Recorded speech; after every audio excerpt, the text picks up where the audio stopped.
ఒకప్పుడు ఒక సుందరమైన అరణ్యంలో ఒక కాకి జీవించేది.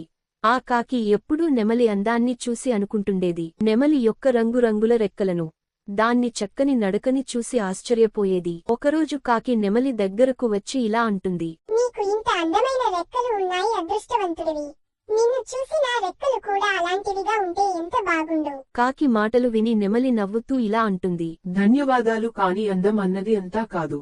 నీకు ఉన్న అదృష్టం నాకు లేదు. నాకు ఈ అందమైన రెక్కలు ఉన్నప్పటికీ నేను ఎత్తుగా ఎగరలేను.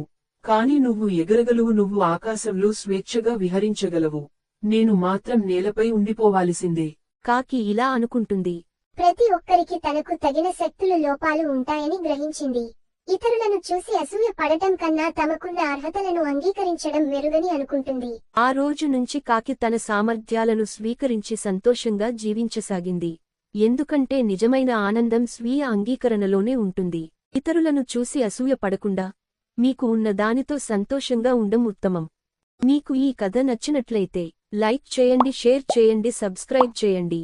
మళ్ళీ ఇంకొక కొత్త కథతో మళ్ళీ కలుద్దాం.